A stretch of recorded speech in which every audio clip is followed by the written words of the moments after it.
Good evening, everybody. Can you hear me? Great.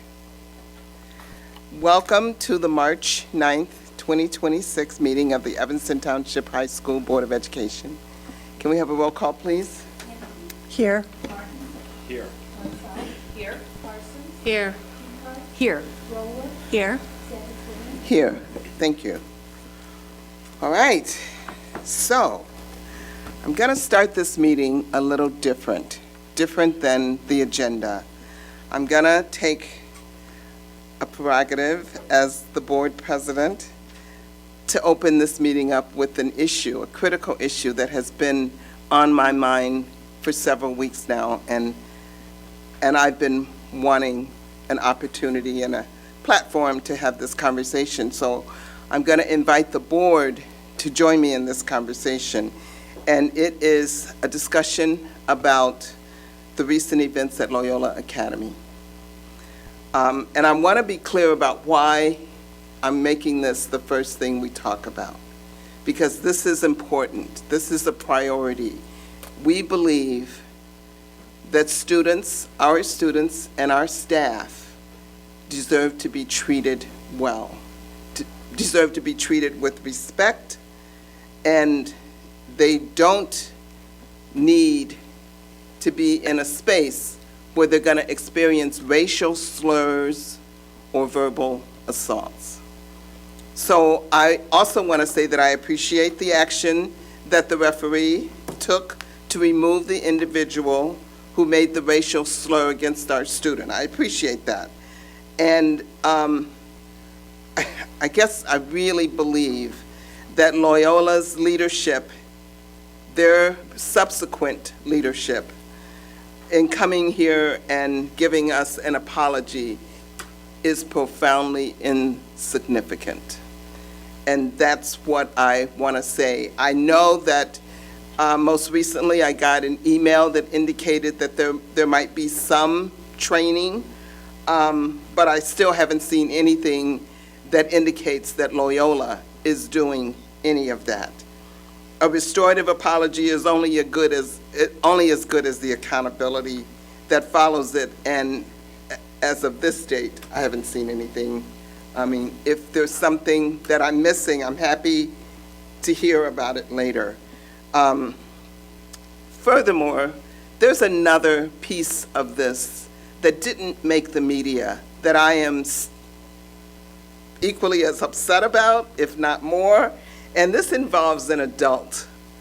And it's alleged. This hasn't been investigated, which is part of the problem. It hasn't been investigated.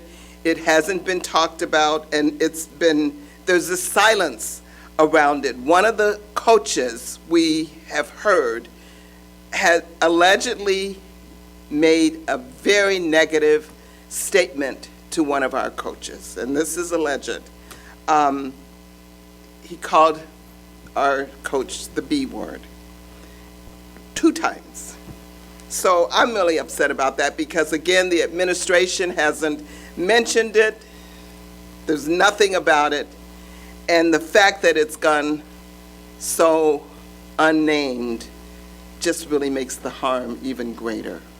So I'm just really upset about this in our community. I think, yes, and some type of specific training that includes inclusive practices should be implemented, not only at Loyola, but on all of the schools that are a part of the Central Suburban League on the North Shore.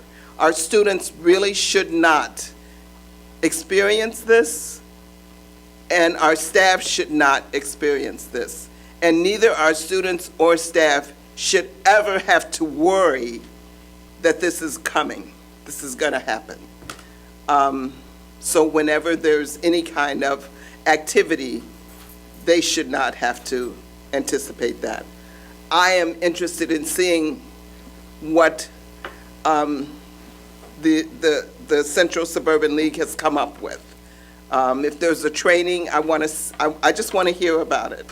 I'm not looking to approve it. I just want to hear that there's something more than an apology, because apologies go nowhere. So, as you can tell, I feel pretty strongly about this, but I am going to invite my colleagues, and I know that other folks have things to say, and, you know, feel free, all of you, to speak your mind. If you need to say what I said, that's okay too, because I think I really want to just hear from all of you. So, Yeah, I'll go. I won't add what you have said, because I think you have made it very clear how we stand and how we feel about this. I will say that this is a historical issue within the Central Suburban League, right? My son graduated in 2016, and there are some schools within our league that are notorious for being racist and discriminating against certain teams. It's not all of ETHS teams, but I can say historically our football teams, our basketball teams are often on the back end of being called names, being thrown bananas, you know, being just disrespected to no end, and that has been historical. So you know, it upsets me that we're still having to deal with this.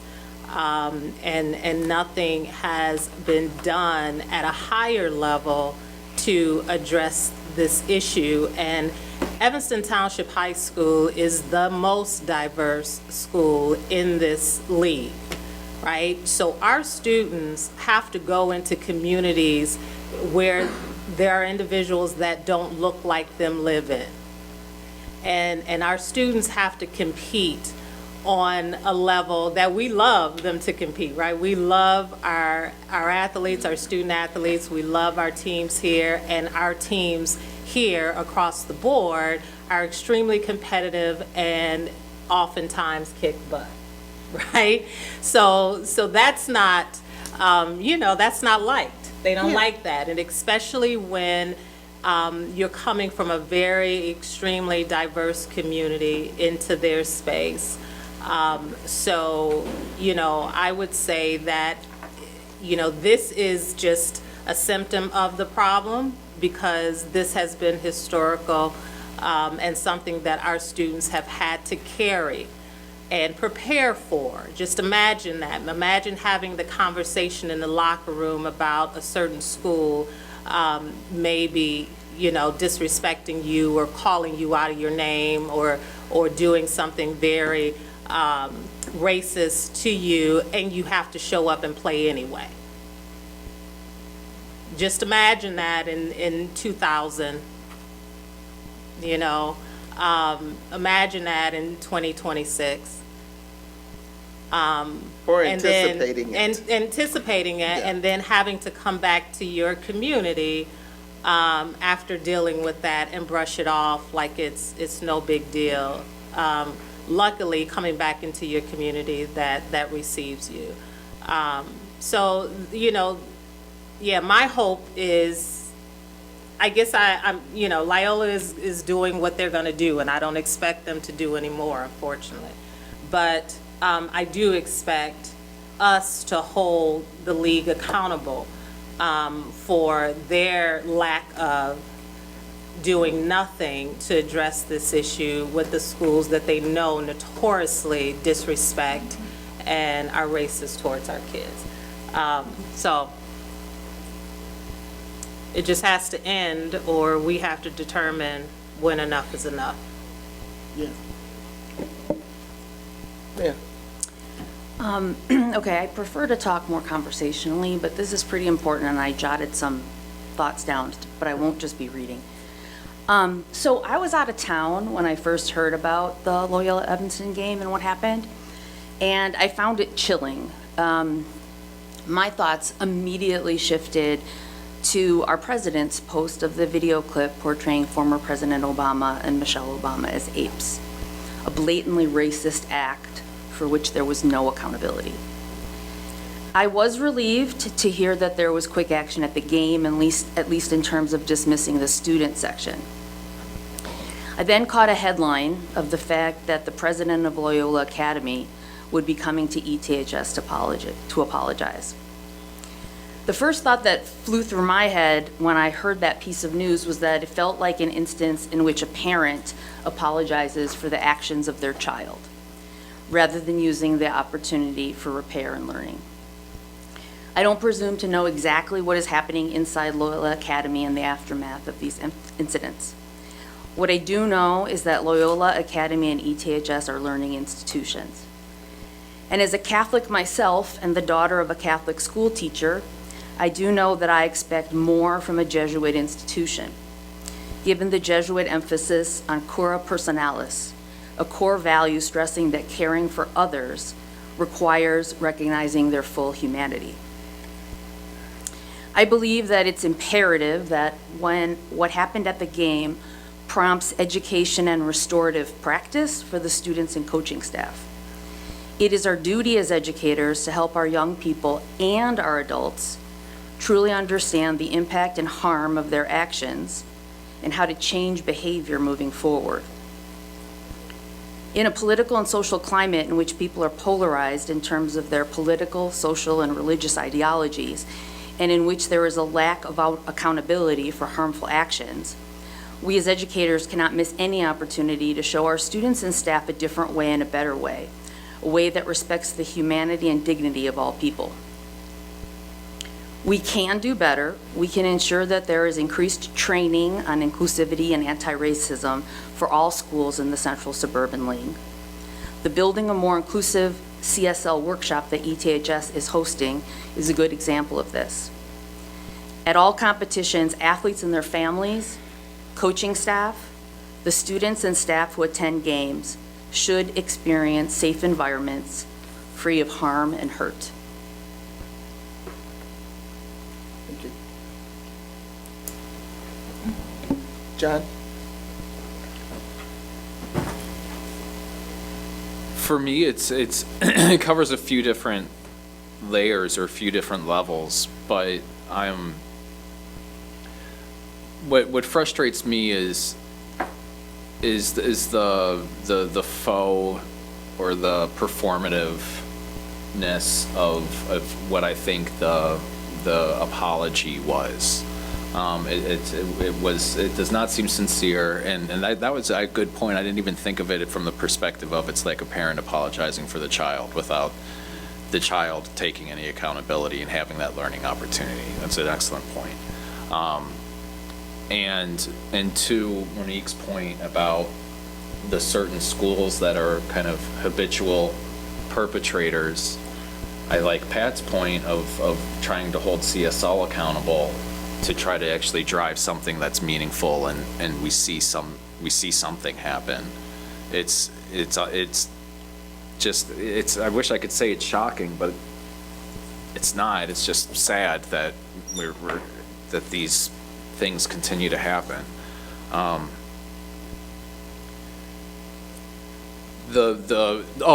forgot.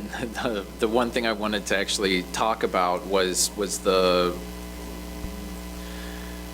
when the leader of a team, in this scenario the coach, is perpetrating the same behavior and it didn't get the media attention. That to me was, of course you're gonna see students doing it if a coach is doing it to our coach. And that's where I wish that, I mean, again, we can't make decisions on behalf of another institution, but I just really wish that we would see something happen there. And again, I mean, you know, I guess it comes back to, well, then let's hold CSL accountable for driving something, but. And that piece is Yeah. alleged. That's fair. It hasn't been investigated. That's fair. Yes. Mira? There are a million thoughts, and thank you for saying we can repeat, because I think so many are very similar to what has been said. I want to just also put out there that this is a moment in which I feel also a lot of pain around the kids who are attending Loyola. And I think about how much harm is done to all of our students who hear this language, racist or allegedly sexist. And so I think about that too, as much as our crew, of course, but the kids who say it, like that is harming them.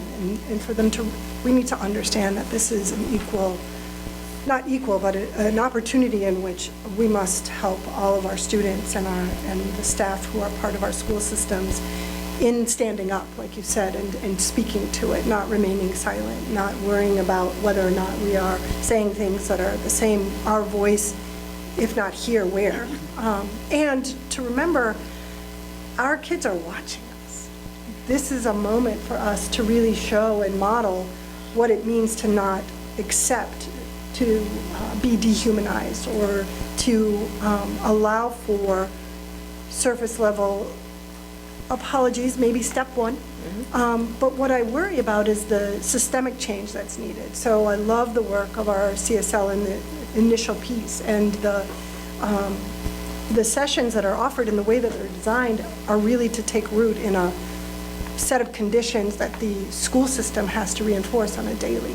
Because to your point, a one-off training is not going to do the work. Absolutely. And so how do we create a CSL? How do we create a system in which the trainings actually can take root? And I don't have the answer, but I wonder when we are thinking about competition and whether or not teams get disqualified when they act in ways that are egregious like this, perhaps there will be more incentive to create the conditions that would then allow them to compete.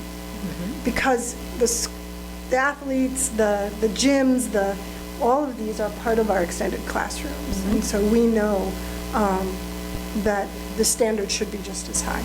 And I fear that because of the history that you've mentioned, Monique, and we still continue to see it, that we have not created high enough standards in these classrooms that we call gyms and arenas and fields. Clearly. So I would love to have that conversation further. But thank you. Pat. Thanks. So I think I texted or emailed Marcus the fastest I've ever done when he sent me that about what happened. Like Monique, I had a daughter who played sports at ETHS, and this happened a lot, I will be honest, from adults and students. She played basketball, and it was pretty clear and obvious, and she graduated a few years ago. So it's not a surprise, but it's still horrifying. And I want to start first by saying how sorry I am to the young woman who was the target of this horrible racial slur, and to her teammates, that they were that they were forced to endure this during a basketball game.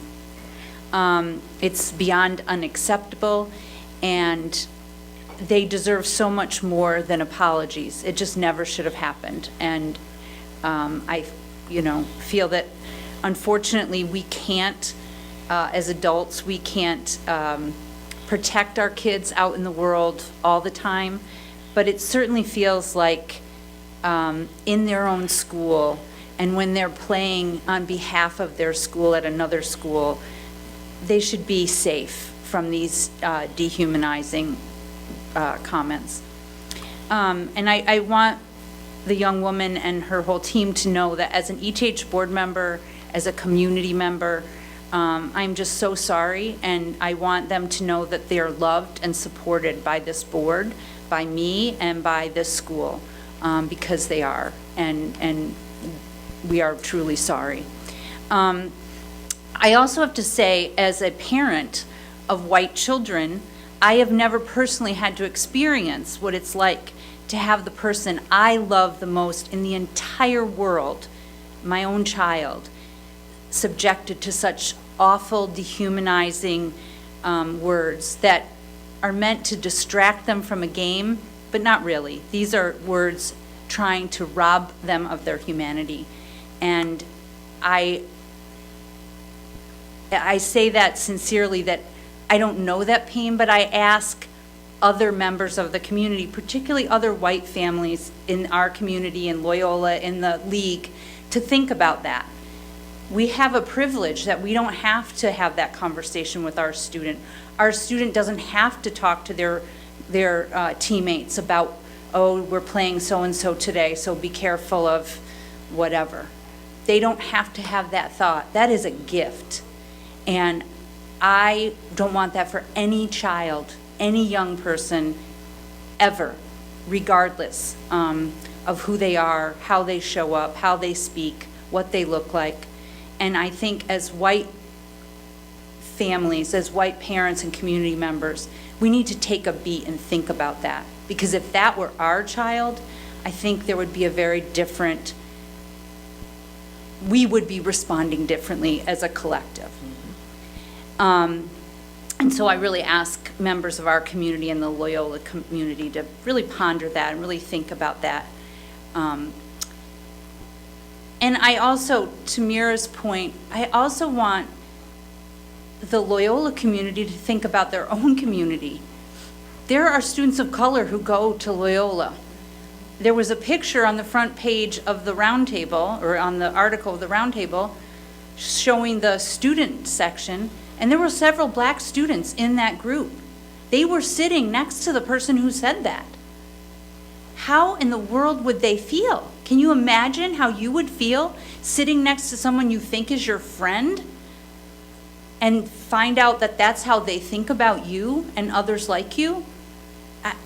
It's overwhelming. And again, this outrage is pales in how I actually feel inside, because it's so egregious and so wrong. These are kids. These are our kids. We really need to do a lot better, so much better.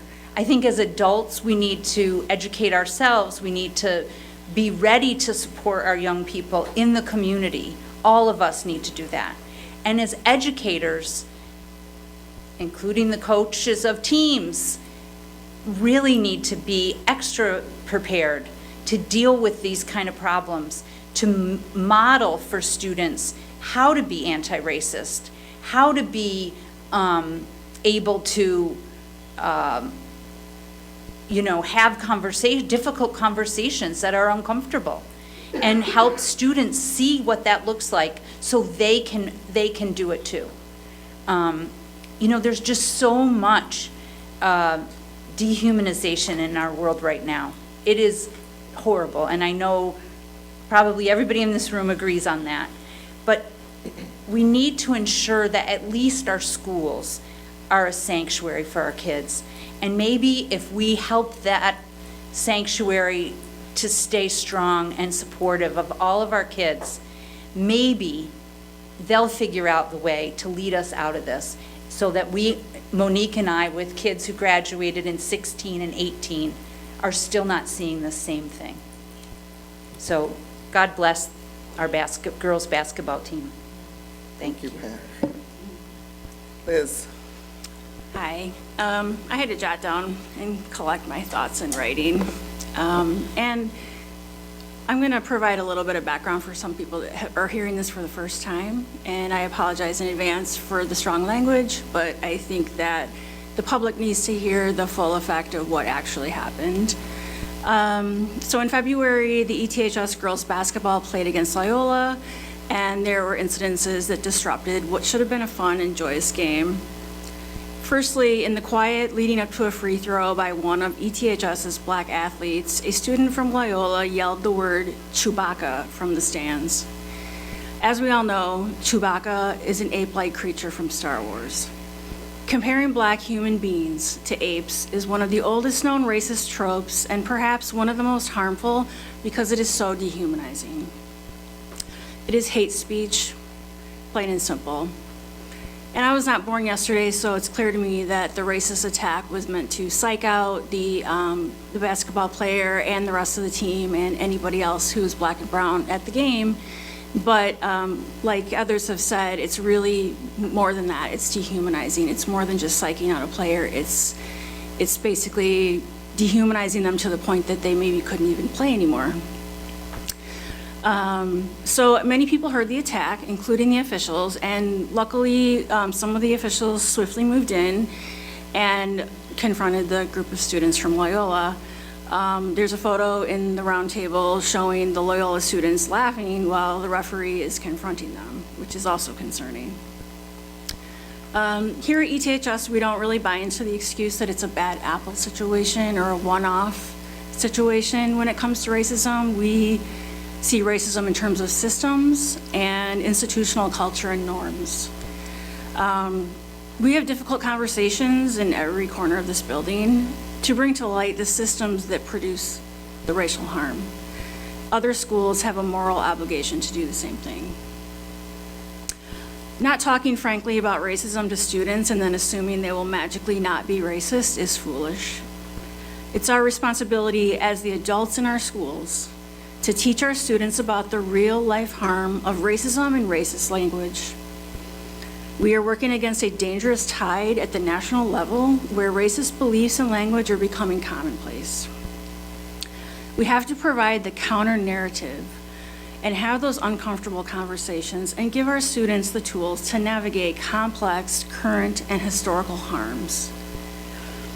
If our students are meant to compete against the many schools on the North Shore and the Central Suburban League, we demand that our students enter these spaces free from racial harm and harassment.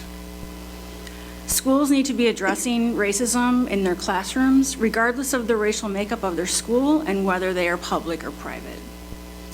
Additionally, when racial harm does occur, accountability must be taken and amends made. We've been told that the incident is a confidential student matter, which we understand. But from our perspective, it looks like nothing was done because it wasn't made right with our students. Sadly, at the same basketball game, a Loyola coach allegedly called our basketball coach a bitch, according to the witnesses, which included other coaches as well as student athletes. When confronted about it after the game, the coach allegedly doubled down and repeated the slur again in front of parents. Hearing that an adult would make such a slur in the middle of a game is outrageous and beyond reason. Because we believe it is important to name race, it's worth noting that the accused coach is a white male and the slur was directed at our black female coach. This is not insignificant. This is something we need to acknowledge. We have not heard a word from Loyola leadership about the coach being interviewed, investigated, or held accountable, despite ETHS offering full cooperation in doing so. This adds insult to injury to our community as we watch an institution protect their own instead of making things right for our students and staff. This is not helping to model to students that there are consequences for bad behavior. Additionally, not addressing racist attacks only serves to condone the behavior and embolden others to escalate the next time. We have high expectations for our athletes and have built a culture of respect and sportsmanship in the game, no matter how heated it may become. And we expect the other schools to do the same. The Loyola mission talks about diversity, justice, and reconciliation, and I'd like to see that applied in this situation. Yeah, so I agree with what everybody else has said, and I just really hope that there can be some kind of resolution that we can show our students and our staff that there are consequences to actions. Thank you. All right, thank you. Thank you, board. I guess we should proceed with the meeting, but I do appreciate, I want to say to all the board members, the time that you took to express your feelings. And we'll just keep seeing and watching and listening for what comes next. So thank you. So now we'll start the meeting. And the first item on the agenda is comments from the public. Dr. Davis, do we have any comments from the public? We have no comments from the public this evening. Okay. All right, the next item is written communication. Do we have any written communication? We have no written communication this evening either. Okay, thank you. The next item is items for information, and the first item is recognition of National Merit and National Achievement Scholars. All right, this will be a shift in mood and tone, but we're going to invite Beth Airy to come and recognize our National Merit, National Achievement Scholars. We are very proud of our ETHS students who have achieved such an honor. This is an exciting night because it's a switcheroo. It was daytime when we got here still. Moving to the season. Awesome. All right, so I'm going to start with just a good evening. Thanks for having us here in March. I appreciate that. And I want to let our finalists and guests of finalists know kind of how this is going to go unless you've changed your minds. Okay, cool. So the way this is going to work is I'm going to read a brief statement about the National Merit Scholarship Competition. And then I'm going to call the names first of the individuals who RSVP'd that they are here. And then as I read your name, you will come up and you will stay here, up here. And then I will conclude with the names of the students who are not here, okay? And then we will have you parade your way around the school board for congratulations, okay? You can choose a handshake or you can choose a fist bump or however you prefer to celebrate. A hug. Anyone handing out hugs today? All those things, okay? So whatever you prefer, you can do to celebrate your accomplishments. So we're going to do that. And then at the conclusion of our celebration, you will receive, at the center of the celebration, you will receive a fantastic gift. So don't forget your gift here in the middle. Madam President will give it to you. And we are going to conclude with a photo, a group photo today that Ms. Hannah is going to take of you here at the center as well. So you'll go around and then you'll stick around and we'll head back to the middle for a group photo, okay? Sound good? Everyone understand what we're doing? Okay. I practice names, but when I get up here, you never know what's going to happen.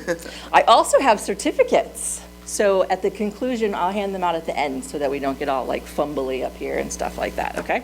But I'll give them to you when we're going. I've separated those. So this is the fun part. What is different about what we're doing this year than in the past?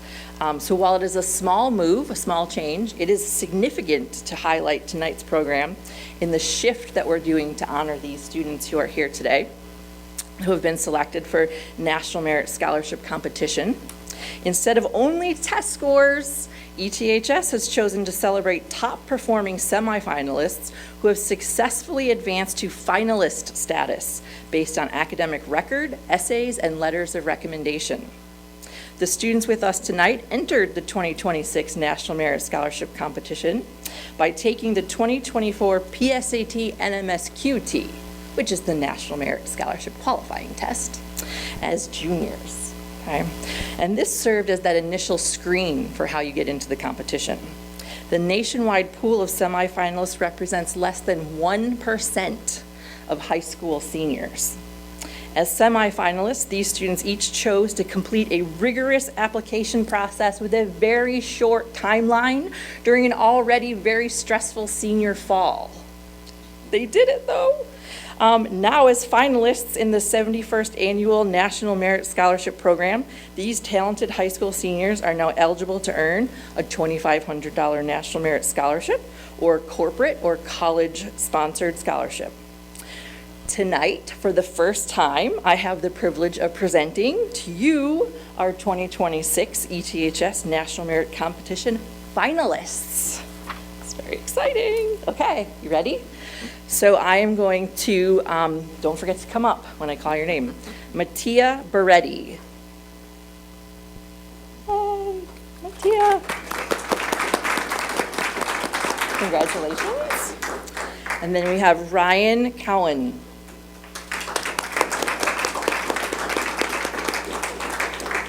And then Lillian De Crescenzo.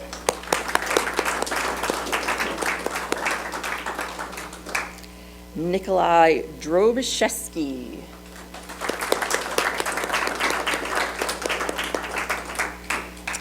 Adam Elgott.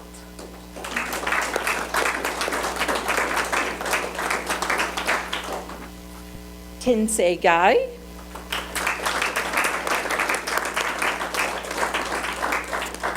William Clearman.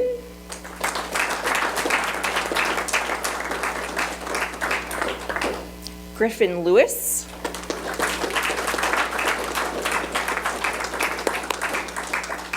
And Atticus Rosenbach. Okay, the remainder of our finalists are Mary Esther Ng, Finch Schufelt, Kayla West, Alistair Keeley Walker, and Siobhan Monahan. So let's congratulate our finalists. Parade, if you want to come around. Yep, just go right this way in the front of the tables.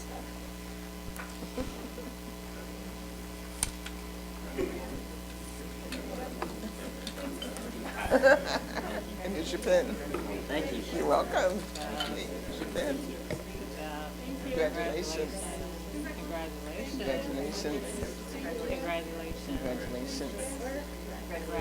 Congratulations. Thank you. Congratulations.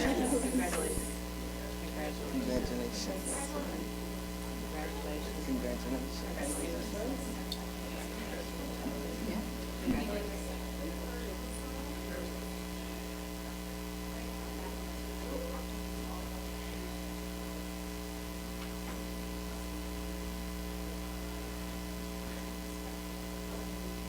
We're gonna get in the picture. You can just kind of.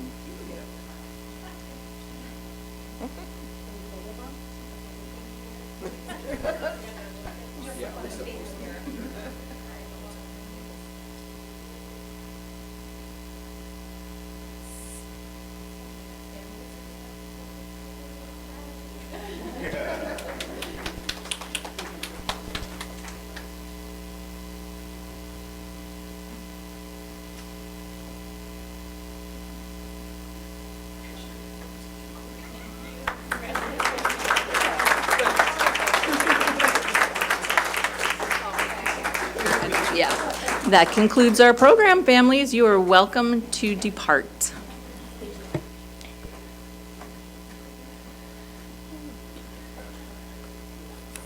Thank you.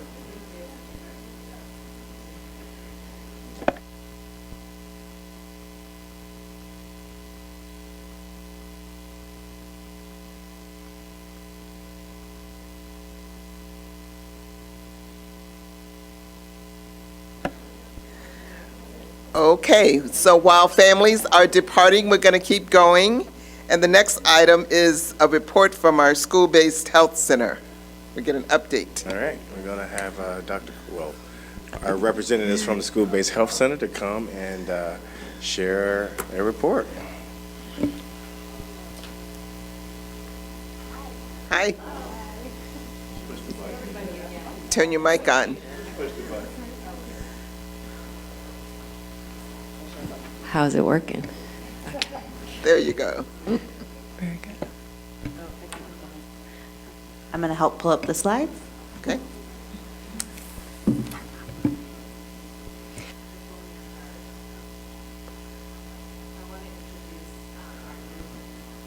RN at the health center. Maybe if you could. Lynn Stoller. It wasn't working, so I took a break. Oh, they turned it on. So Rena is our new lead nurse.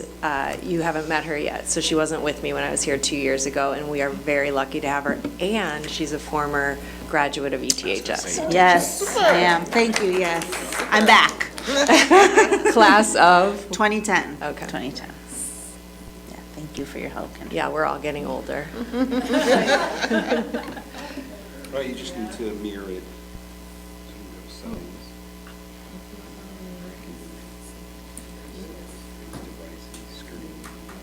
Thanks, Kendra.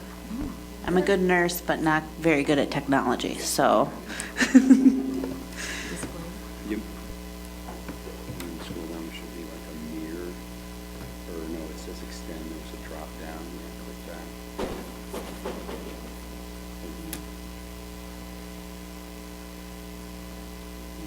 That should be, I can't see from this far. I didn't want to- Yes, mirror. Duplicate, yes, pardon me, I can't, as I said, I need to get closer. Duplicate or I extend. don't want to hound your space. There you go. You're not. All right. Oh, yeah, and this is Amy Crow, our medical director, who's been with us quite a while, and we're lucky to have her, too. Is it showing? Let's see. You can share. Sure, it was working before.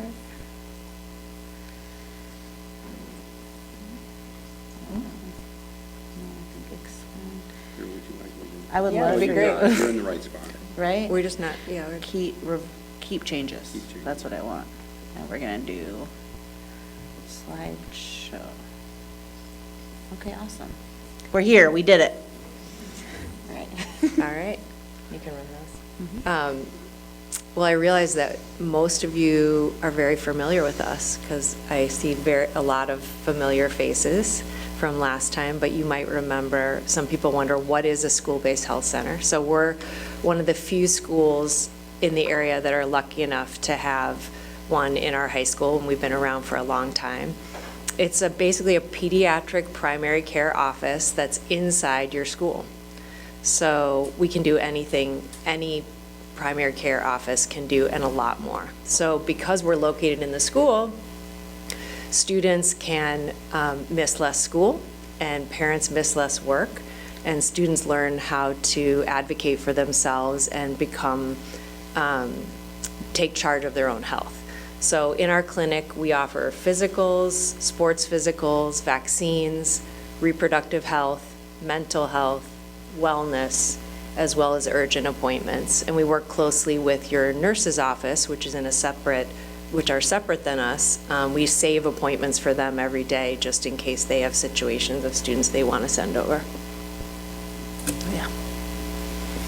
The mission we wrote together a while back was the ETHS Health Center welcomes and provides care for all ETHS students, empowering them to take agency of their own healthcare practices in order to optimize lifelong physical and mental health.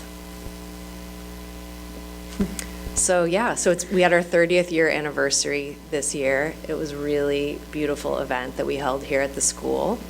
I guess that's all. Yeah, about that. and, that's our door, and we're right, like, you can walk right by us. When you exit, you can see our door right there. We had a member of our staff retire this year after 30 years. So Julie Russell is a really gifted and special nurse practitioner who was with us at the very beginning, and she retired this year. So we had a party for her at the 30th anniversary, and she won a very prestigious nursing award at the same time through Endeavor Health, which is called the Daisy Award. So that's her getting her award. And it's a nationally recognized award for nurses. It's kind of like our MVP award.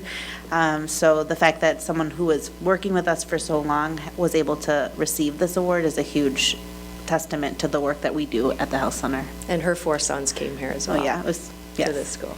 And came to the event.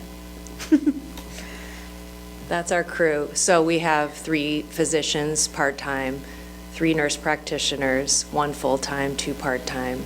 We have a medical assistant, also an ETHS grad. We have our own social worker, for which we're very grateful. And then there's Rena and Shirley at the front desk, who many of you may know, who's also been there 30 years. And Yeah. she's an alumni as well. All right, so just to break down how many visits we have and kind of our impact here at the high school. Last school year, we had over 2,000 visits made by 800 students. So to me, I love this because it shows that a lot of students come back. So once they step into our doors and get our resources, they're like, oh, I want more. We have a lot of folks who come in just with questions, who are not even in these numbers. But just being a space for students to ask their questions about their own health has been like such a beautiful thing to watch them grow. Last year, we did over 400 physicals, and those include sports physicals. So sometimes we get calls from students like right at tryouts that are like, I gotta come in, I got my tryouts, and we're able to fit them in, where a lot of the times, especially for sports physicals, especially for those beginning of the year physicals, can be difficult to schedule. I know as a parent, that's difficult. And then we had 851 sick visits, and those include those 2 to 3 urgent visits we keep for the nurse's office. So they'll have folks there, and then instead of a parent having to come pick them up and take them to an urgent care and spend money and spend time, they can just come to us. So that's pretty cool.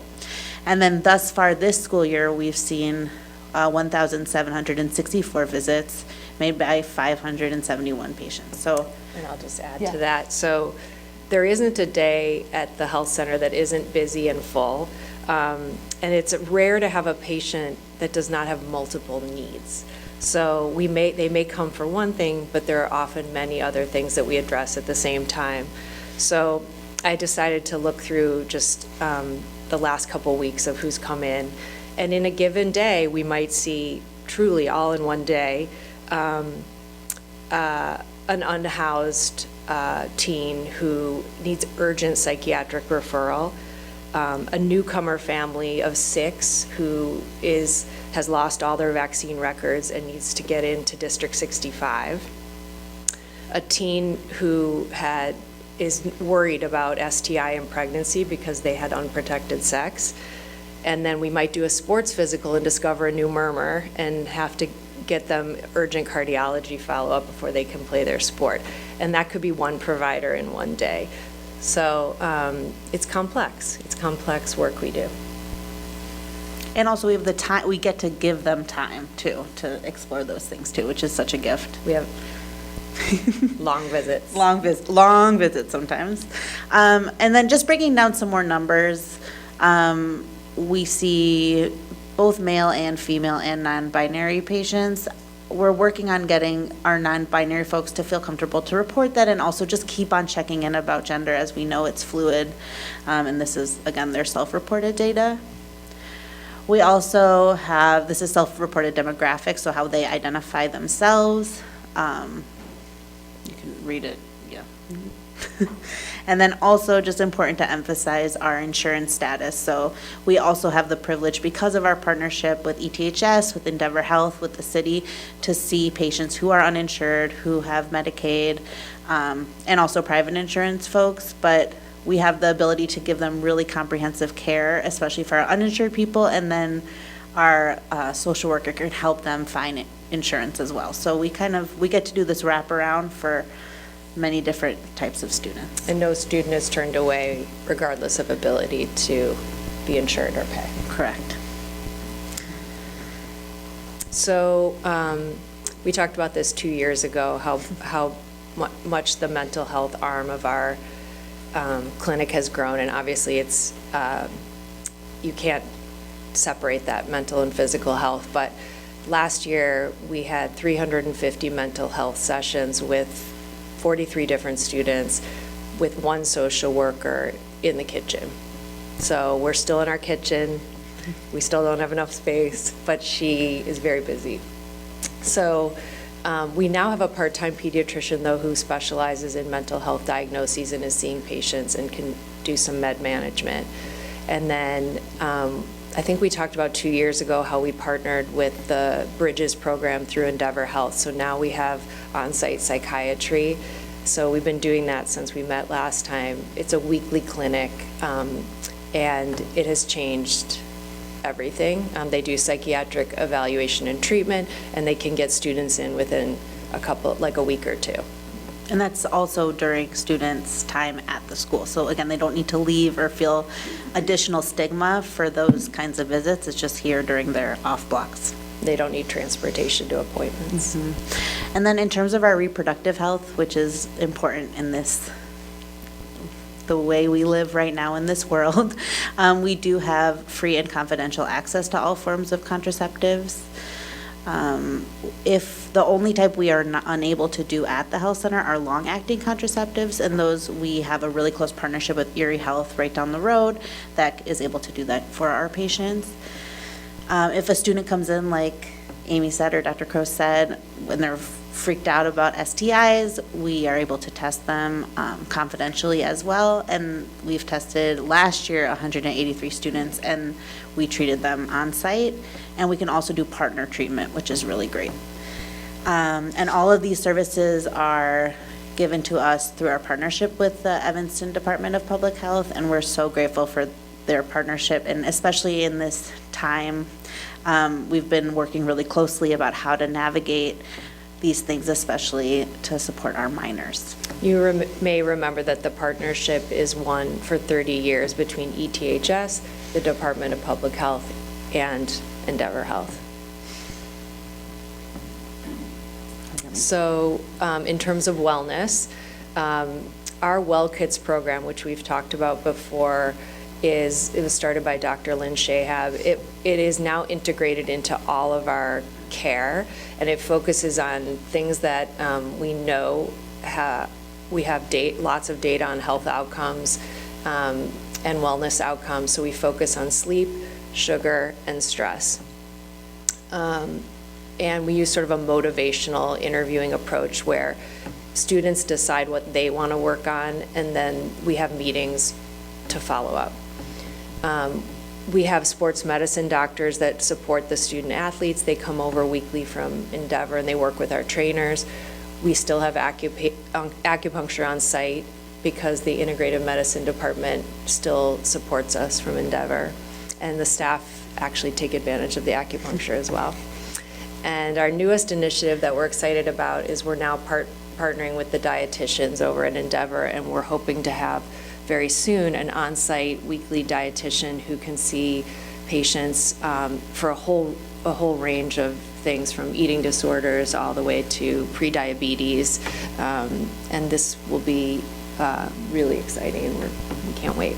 It's a huge need that we've seen with our patients and the students, just to have a space to talk about how to eat well, how to navigate their own, experience through those like sleep, sugar, and stress. So we're really excited about that.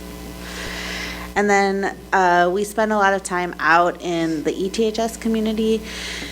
We partner with Lurie Children's to give reproductive health education to all 9th grade gym classes. That's in October, and this year we got to do it with the Transition House, so that's been really exciting because all students need education on reproductive health. And again, Lurie Children's is amazing at this, and we're lucky to be a part of that partnership. We also do opioid education and Narcan training in partnership with Birdie Light and Peer Services here at the school. Last year we did our first all-school kind of blast where everybody got the same education at the same exact time. It was pretty cool. And then we have a really active student club called our Student Ambassadors, who are really, every month, they get really jazzed about a different topic. We had a blood drive here where 33 people were able to give blood, and also just learn about what are the, how does giving blood support health? What are the ways, I lost my train of thought there. And then also just different ways of being health advocates in terms of social media. They'll make posts and just learn and teach their peers about different ways to stay healthy. And then right now we're in Women's Health Month, and they're going to do a bake sale. And then also next month they're going to do a Get Yourself Tested event. So, thank you for supporting us over the years. If you have any questions, we'd love to answer them. Okay, thank you. Thank you for the presentation. I always look forward to this, and I'm so proud that we can provide this service to students in our district. So we'll take questions. Liz, we'll start with you. Yes, so I just wanted to comment on my own personal experience with my freshmen, which is, kind of waiting until the end of summer to get into your pediatrician before school starts, and then realizing they have no appointments for months. But then we came here and had the sports physical and everything, and just making sure the vaccines were up to date. And that was great, and it was $30, and that was without even using insurance. It was just $30, which was amazing. And then I also wanted to mention, there's a form that you can fill out as a parent that basically gives consent that your student can access medical care without you being informed, so they can have confidential medical care whenever they need it. Can you remind us where we find that form to fill out? If you're a new parent, you fill it out once and you're done for 4 years. But do you mean, how does a new parent find it? Yeah, like an incoming freshman. We're at all the freshman nights passing it out. It goes out with a mailing to all students at the beginning of the year. But what we're really working on is digitizing it and, yeah, go It ahead. needs to be digital, I think. So that's like We've had a lot of barriers. It's a big, big project, especially because you only need to fill it out once. And we're at these events and we're handing out, and people are so excited to fill it out. And then we have to like talk about what we do and fill it out and do this. So the goal is a digital form. We do have a PDF on the website you can download. But yeah, that's how you can do it, is find us at those events and also look through the packet. Can it be submitted as just like a signed PDF electronically? Yeah, at to our least? email, yes. Okay, good. Yes. Yeah, that's great. And, I recommend doing that, freshman year, like how you were doing that, because then your student's covered for 4 years and you don't have to deal with it later. But anyway, great program. I'm glad you Fully had a support- positive experience. Fully support everything you guys are doing. I love it. We're so lucky to have you here. And speaking, you mentioned confidential care as well, and we do follow the laws of confidentiality in Illinois, but we work really hard over time to earn trust and to encourage bringing in the adults that they trust. So that's our ultimate goal always, is to extend the village around the child or teen or young adult. But sometimes that takes time. So. Thank you. Pat?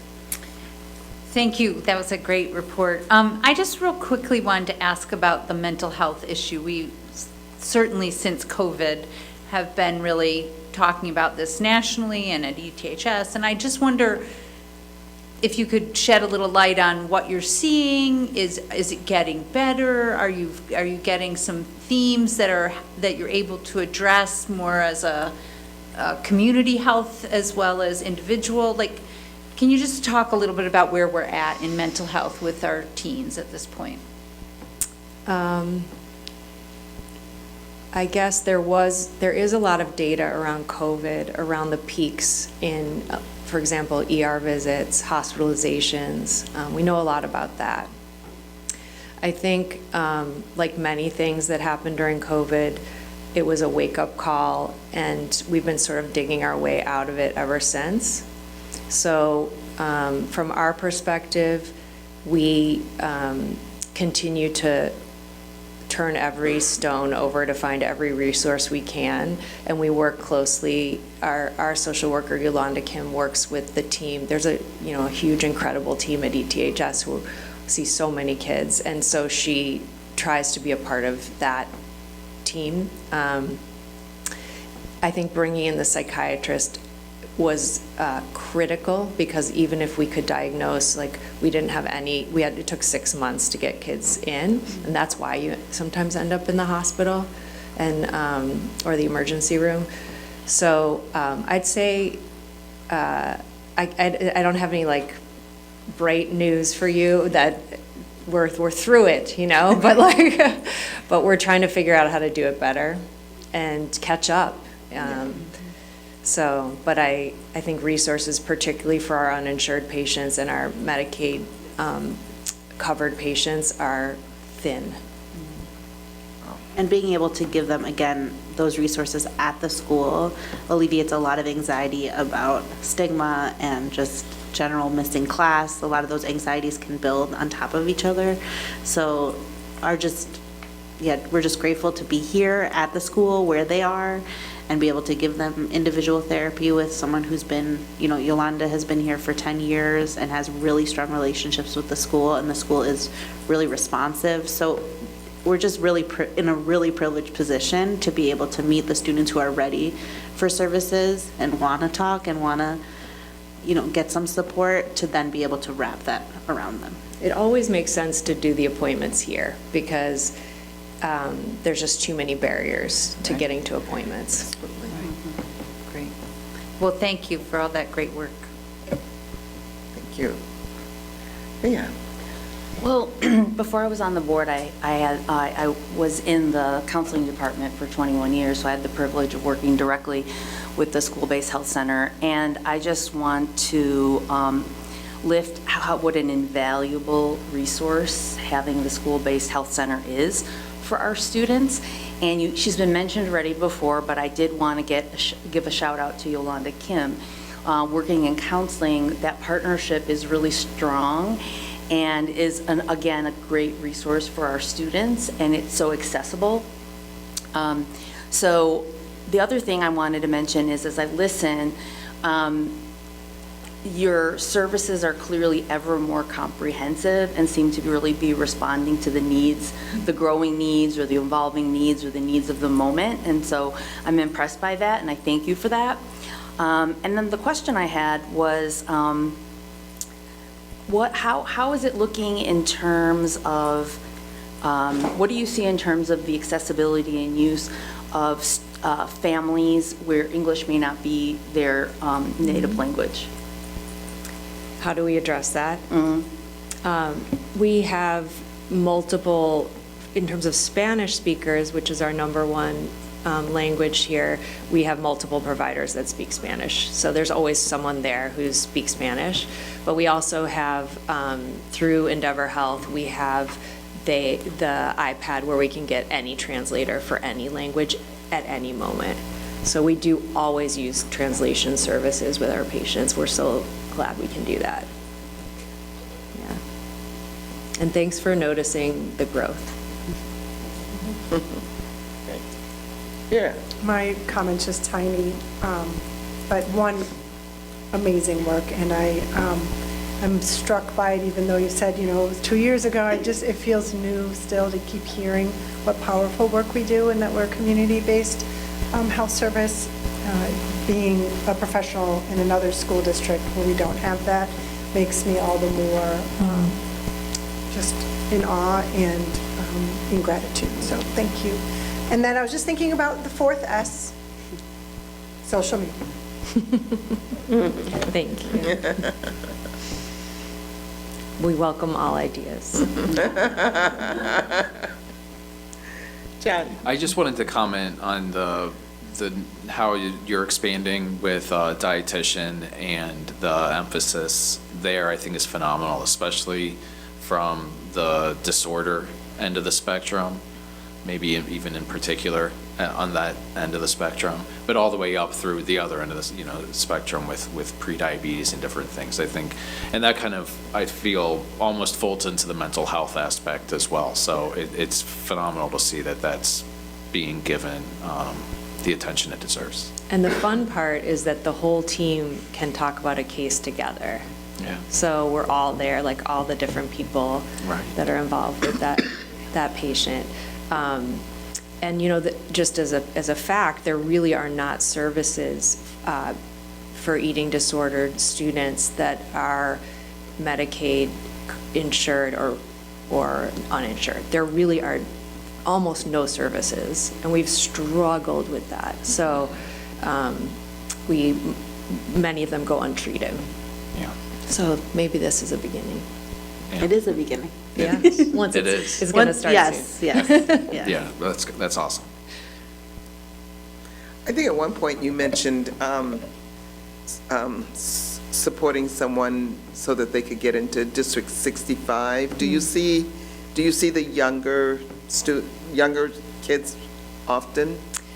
We have a partnership with District 65 and all of their health clerks and nurses that they can call over and make appointments for the students that are either, new refugees or students that have had a very difficult time getting their physical done. Yeah. And maybe it's like October and they still haven't been able to get an appointment or whatever. So we've done that for a very long time. And yes, we always enjoy when the little kids Yeah, come. I can imagine. That can brighten up the office. Yeah. I didn't know that, so thank you Oh, good. for sharing that.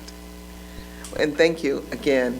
I think answer all of our questions. Thank you again. Thanks for your Thanks for support. having us. coming. Yes. Yes. Appreciate it. Absolutely. Come see us anytime. Yeah. Yeah. Stop by. Thank you. Okay.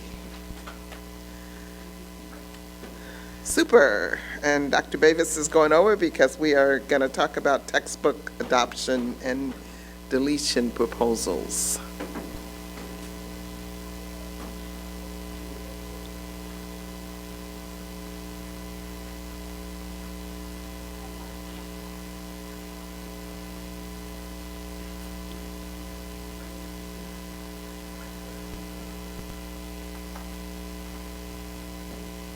There it is.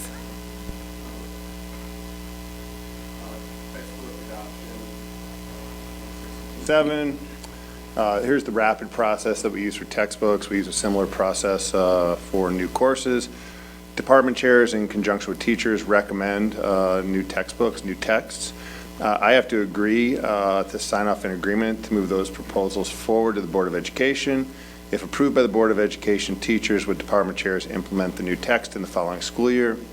We get input from the curriculum forum, variety of teachers, department chairs, administrators, and the decision rests with the Board of Education. We have 3 new texts this year. We have Envision Algebra 1 Spanish and Envision Geometry Spanish. Those are, that is made for our dual language math program that we're starting. Well, dual language program, our first soiree into that will be in algebra and geometry. And we also have a new science textbook for chemistry, CK12 Chemistry Flexbook. What's interesting, though, is the next page. So here you see the costs, and you'll see that our total adoption cost this year is $9,525. This is the first time since I've done this that it's been under 10 grand, save for the year during COVID when we didn't adopt anything. What's also curious about this, though, is if you look at that science line for the chemistry book, it's $0. It is an open source textbook through a non-for-profit, and that is a new thing that people are doing now. So our science teachers vet us. We work with David Chan in our instructional tech department with Stephen Spite, our department chair, and some chemistry teachers. They vetted different texts, and this is the text they chose.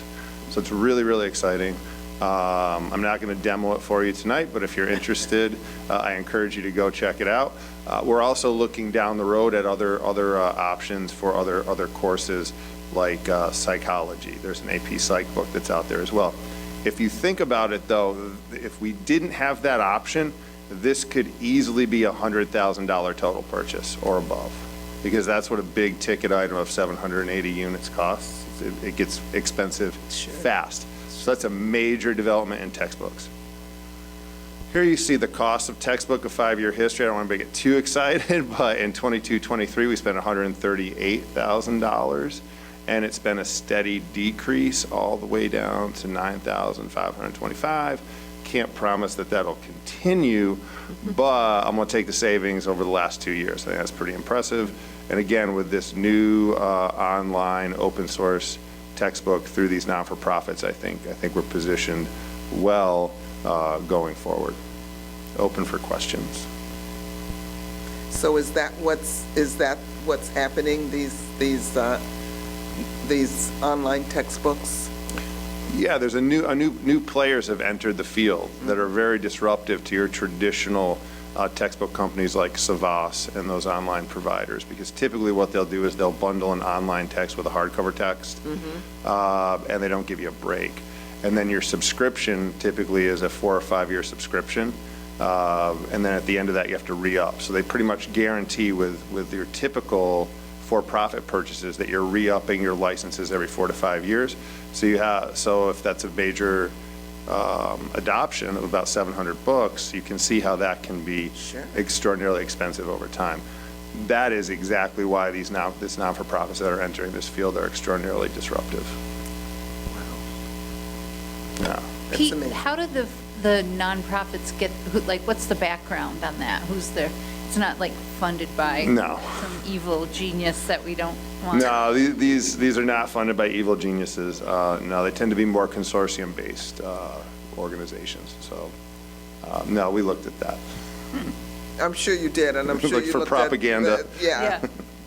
at the content to make Yes, sure yeah. it was. Yeah, what's really cool, I mean, I would walk you through it, but you can actually create, they're modular based, so you can actually create your own textbook to meet the needs of the students in front of you. They can adopt language, they can adopt to context, and they also offer opportunities to integrate real-world local problems, local challenges in chemistry, so kind of cool.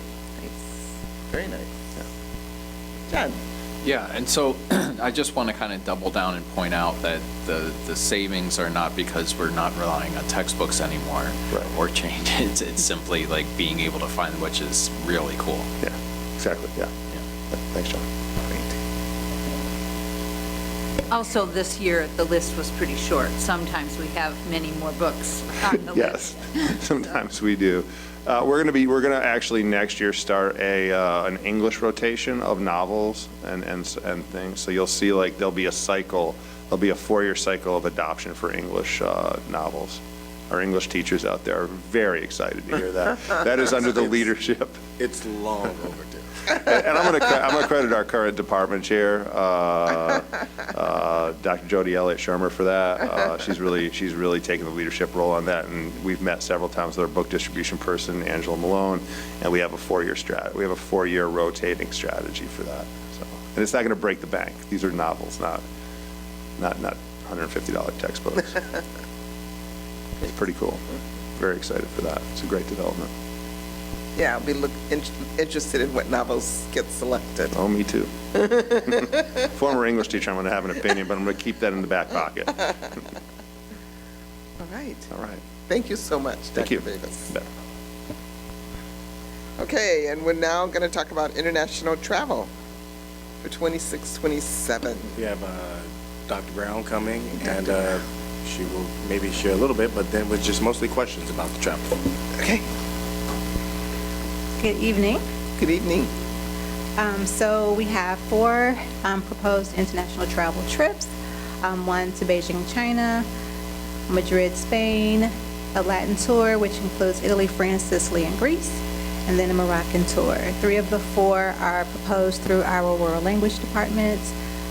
And then the Beijing, China is a summer trip with Janae McAlpin-Tony and Sunny Brewer, which was a product of a benefactor, what I was told, IC Technologies, Frank Chen.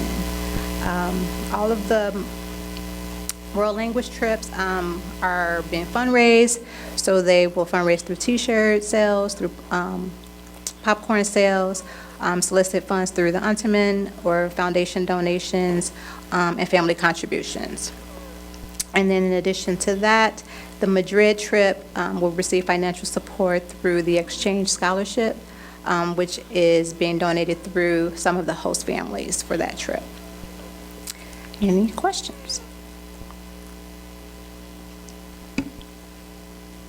Leah. I have comments more so. I can't not talk about international travel. I'm also a former world language teacher. We called it that differently when I did it. So I think I'm really glad to see that after exchanges and travel abroad took such a hit after COVID, that we're back to this. I think that with world languages, there's nothing like having an experiential experience to really learn and use the language. That's really just like, it's like a shift once you do that in your learning. But it's so much more than just the language. I truly believe that world languages, really also teaches you about other cultures, differing perspectives, and expands your worldview. And then so excited to also see that we had this benefactor. I noticed that the China trip is being offered from the Equity Department and Student Services. And again, the opportunity for students to travel who might not financially have that opportunity. Often world travel can be, available to the privileged. And everyone can benefit from that opportunity to see the rest of the world and again, expand their perspective and see things from a different lens. So I'm really glad that ETHS, I'm looking at you, Dr. Campbell, that we're really supporting this and, you know, we're back to offering these things. I think it really does fit into our mission. And I think in terms of academic learning, but also in terms of equity, the way it's being handled.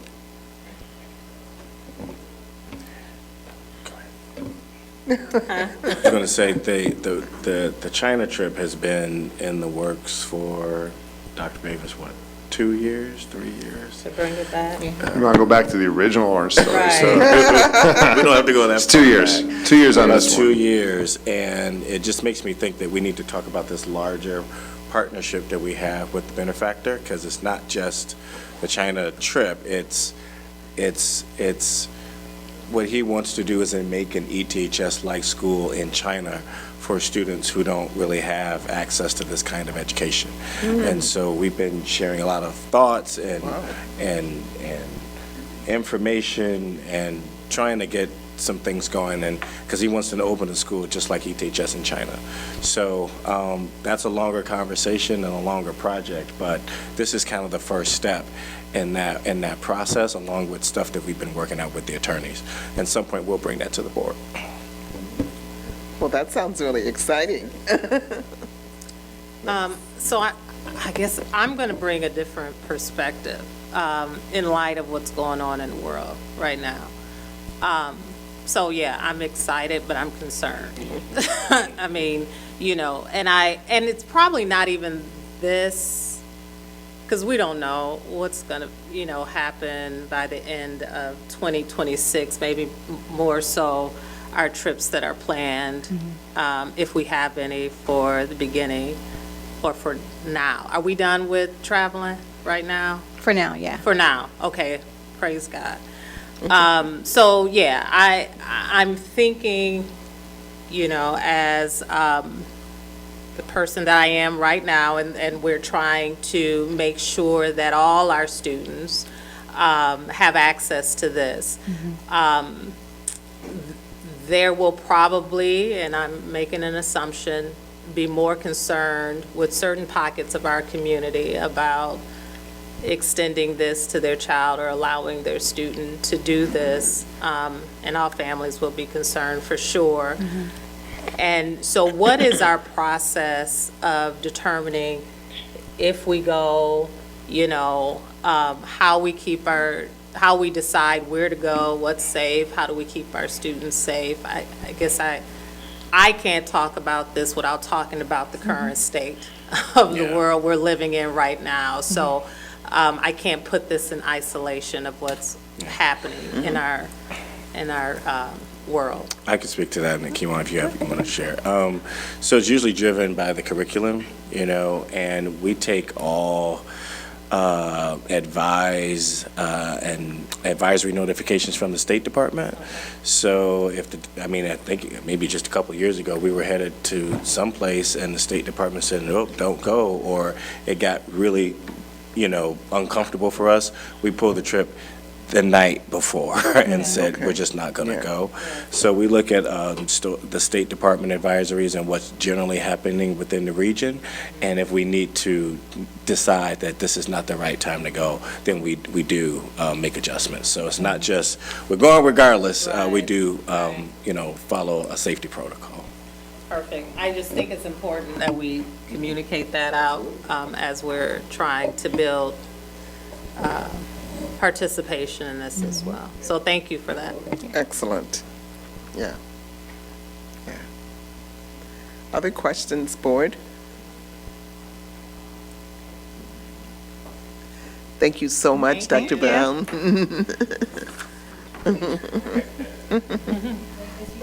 said, as usual, I want to do what the kids get to do here. All right, so we're going to talk about the final calendar for 26, 27, and 27, 28, the draft calendar. Good evening, members of the board and administration. I'm here tonight on behalf of the calendar committee regarding the proposed school calendar for the 26-27 school year, as well as the draft calendar for 27-28, both of which you received in your board packet. As you know, the development of the school calendar is a collaborative process involving administrators, faculty, and staff representing different departments, along with representatives of District 65. And this, of course, ensures a broad range of perspectives and alignment with the best interests of our school community. As you will recall, the 2026-27 calendar was approved in draft form around this time last year. Since then, minor adjustments were made as outlined in the memo.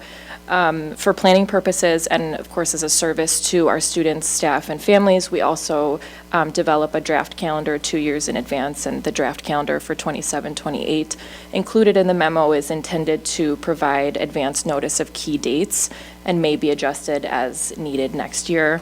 I would like to note that several priorities guide our calendar development, including starting as late in August as possible. We know that this year's start felt early to many of our families, and we're pleased to share that next school year will begin a week later in August. We also aim to minimize the imbalance between semesters, so every effort is made to ensure a balanced distribution of instructional days to the greatest extent possible. And of course, maximizing alignment with District 65. And while exact alignment isn't always possible due to differing needs, we know that coordinated calendars help families with students in both districts plan more effectively, reduce childcare conflicts, and support collaboration between the districts. Additional details and considerations are included in the memo. I am confident that we're putting forward calendars that meet the needs of our students, families, and staff while centering teaching and learning. I'd also like to take this opportunity to extend thanks and appreciation to my colleagues in the communications office, Michael Jacobson and Sabrina Stark, as well as to the members of the calendar committee for their thoughtful work throughout this year's calendar development process. We know everyone's busy and truly appreciate the time, care, and perspective that each of them contributed to this work. That said, I'm happy to take any questions that you may have with regard to the calendars. I did notice that when the committee was listed, is this the full committee? It should be. Okay, that there were only a couple people from District 65? Yeah, they're communications staff who I believe handle calendar planning on their end. Okay. Okay. All right.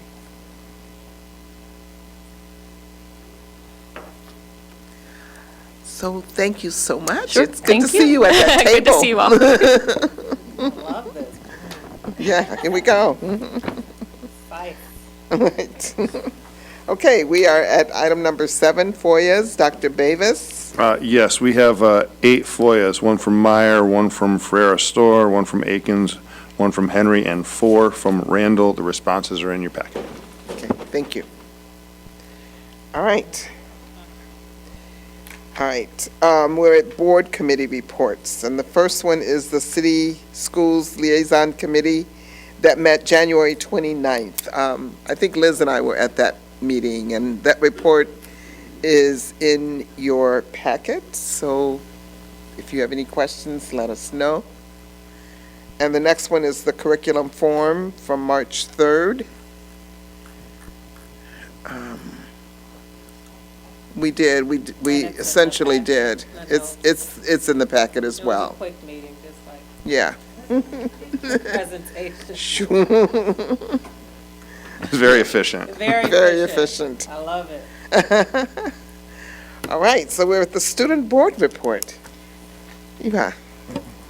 Hello, everybody. Hi. I hope you all enjoyed the end of third quarter. I know a lot of students were stressing last week about getting their grades in before the quarter ended, and now I think everyone is looking forward to fourth quarter and the warm weather and the school year wrapping up. In terms of performance art, the vocal showcase happened this weekend, and rehearsals have started up for this year's spring musical, Hadestown. The boys' swim team had a record-breaking run at state, breaking 4 school records and finishing 13th. Boys basketball finished their last season with a loss against DePaul Prep at the sectional final, which was last Friday. barring the Loyola game, girls basketball had a pretty good season, finishing as the conference champions and losing in the sectional semifinal against Maine South. Also last Friday, there was a student-organized and including myself, moderated panel of the congressional candidates for the Illinois District 9 congressional seat here at ETHS. It was very successful with over 400 people in attendance. Oh. The student rep election for this position has begun. Over 10 people have fulfilled the requirements for candidacy, so it'll be a tight race. And in terms of student union, all groups are progressing well. They have all formed relationships with different administrative partners, and hopefully their goals will be achieved by the end of the year. They're all sort of at different points, but they're working towards it. So, yeah. Wonderful. Thank Thank you. you. What did you say the spring musical is? Hadestown. Okay, thank you. Yes. Thank you. All right, Dr. Campbell. Thank you. Thanks, Eva. I saw the write-up for the forum that you all hosted Friday night. Nice job. Nice, excellent job. Just a couple things on my end. Last month, a federal court invalidated the U.S.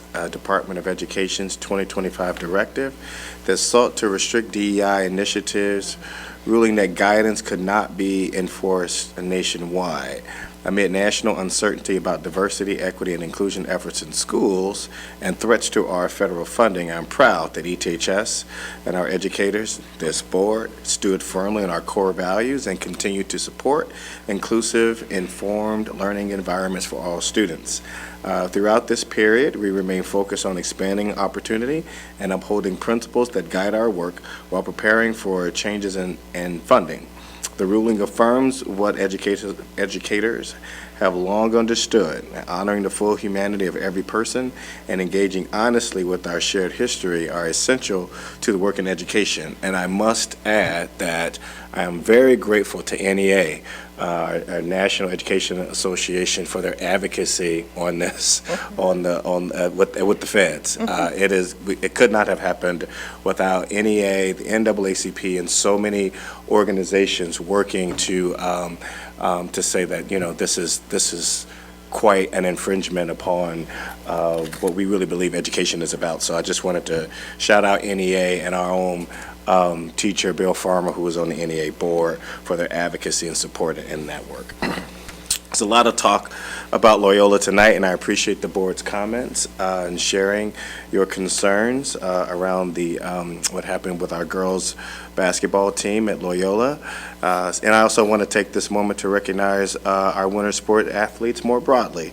Student athletes are among the most visible representatives of our school culture, and I'm consistently proud of the way they represent ETHS with competitiveness, sportsmanship, and respect for one another. That pride extends to our fans as well. Our boys basketball team recently completed another exciting postseason run, and the energy and sportsmanship shown by our student section is something we continue to be proud of. ETHS is a profoundly diverse school community. We are unwavering in our commitment to protecting students, confronting racism wherever it occurs, and upholding standards of inclusion and sportsmanship within the Central Suburban League, IHSA, and beyond. So thank you tonight, board. Excellent. Thank you. Thank you. All right. So we are at our items for action, and the first item is approval of international travel for 26-27.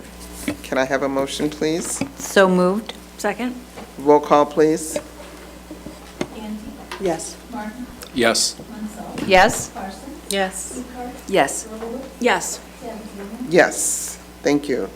The next item is approval of days of remembrance for victims of the Holocaust, and Mira's going to read that for us.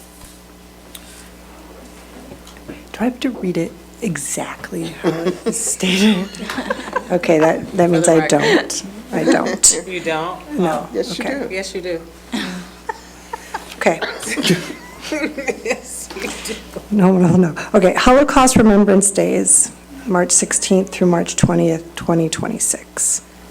Whereas from 1933 to 1945, 6 million Jews and 5 million clerics, communists, dissidents, Roma, gays and lesbians, disabled people, Poles, Serbs, and Jehovah's Witnesses were murdered in the Holocaust as part of a systematic program of genocide. Whereas the students and staff of Evanston Township High School should always remember the atrocities committed by the Nazis so that such horrors are never repeated. Whereas the ETHS community should continually dedicate itself to the principle of equal justice for all people, remain eternally vigilant against tyrants and hate speech, and recognize that bigotry provides a breeding ground for tyranny to flourish. Therefore, we, the District 202 School Board, proclaim that in memory of the victims of the Holocaust, and in the hope that we will always strive to overcome prejudice and inhumanity through vigilance, education, and resistance, proclaim that March 16th through March 20, 2025, otherwise known as 2026, be hereby designated as Holocaust Remembrance Days at Evanston Township High School. Thank you. We'll make that correction. It should be 2026. Okay, and I'd also like it to read people who are disabled versus disabled people. Thank you. Okay. Can I have a motion for acceptance, please? So moved. Second. Roll call, please. Yes. Yes? Yes. Yes. Yes? Yes. Yes. Okay, the next item is approval of Honeywell investment grade audit, and that was in our packet. So moved. Second? Roll call, please. Yes? Yes. Yes. Yes? Yes. Yes. Yes.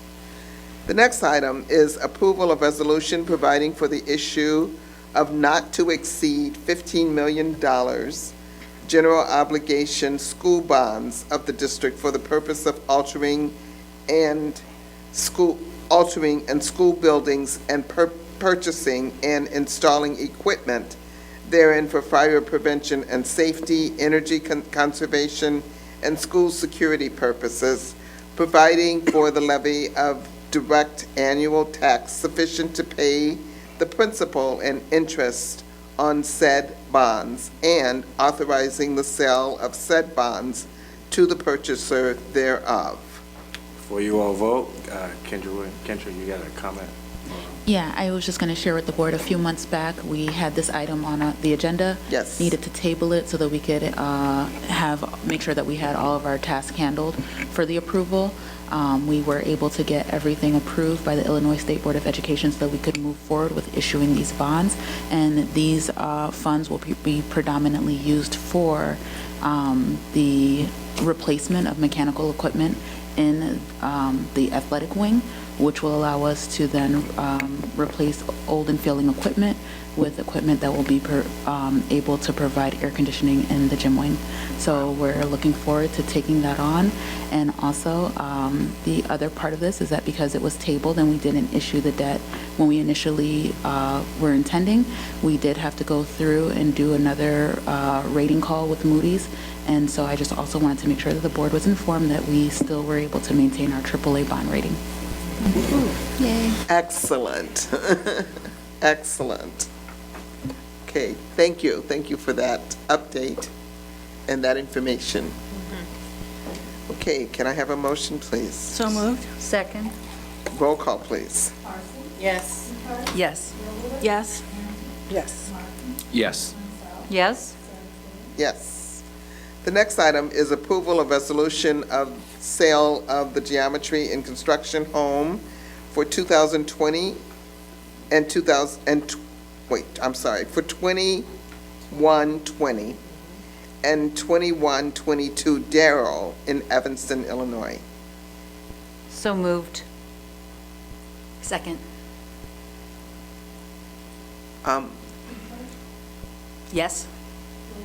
Yes. Yes. Yes. Yes. Yes. Yes. Okay, the next item is approval of resolution authorizing non-renewal of part-time teachers. So move. Second? Roll call, please. Yes. Yes. Yes. Yes. Yes. Yes. Yes. The next item is approval of resolution authorizing notice of non-renewal of non-tenured teachers other than final year probationary teachers. So moved. Second? Roll call, please. Yes. Yes. Yes. Yes. Yes. Yes. Yes. The next item is approval of rehire of second, third, and fourth year teachers for the 26-27 school year. So moved. Second? Roll call, please. Yes. Yes. Yes. Yes. Yes. Yes. Yes. The next item is consent agenda, which includes approval of IHSA 2627 membership, approval of campus landscaping bid, approval of athletic wing for the HVAC modernization, approval of minutes from February 9th, 2026, regular and closed session, treasurer's report from December 2025, and approval of bills, and we're going to hold the personnel report for now. So moved. Second? Roll call, please. Yes. Yes. Yes. Yes. Yes. Yes. Yes. Okay, and the next item is personnel report. Can we have a motion, please? So moved. Second? Roll call, please. Abstain. Yes. Yes. Yes. Yes. Yes. Yes. Okay. So we are at old and new business. Does anybody have old or new business? Polling of the board. I'd just like to say that I came here to see the Laramie project, and I thought it was amazing. I don't know if anybody else had the opportunity. It was so well done. It was so Such well a done. important story to tell. Such an important story. Yes, yes. Yeah, I was really moved. I just wanted to say that I attended the forum for the candidates for the 9th Congressional District, and I've been very involved in that whole thing. And I just want to give a shout out to, wait, now I'm saying Eva or Ava? Oh my gosh. Eva and the other two students who moderated it. They truly did a professional job and better than some other events I've been to. Well, that's amazing. So it was really, really good. And also, just can't resist saying hallelujah again for HVAC in the PE wing. Finally, finally. After 100 years. Yes. Literally. It feels like it. The credit for the candidate forum doesn't just go to me, but the City of Evanston Youth Advisory Committee, we worked to put it on, and the E-Town Sunrise group, we did that together. Yeah, So it was really good. Thanks for recognizing that. Yeah, thank you. All right. Can I have a motion for adjournment? So moved? Okay. This board is adjourned, and it's 9:20.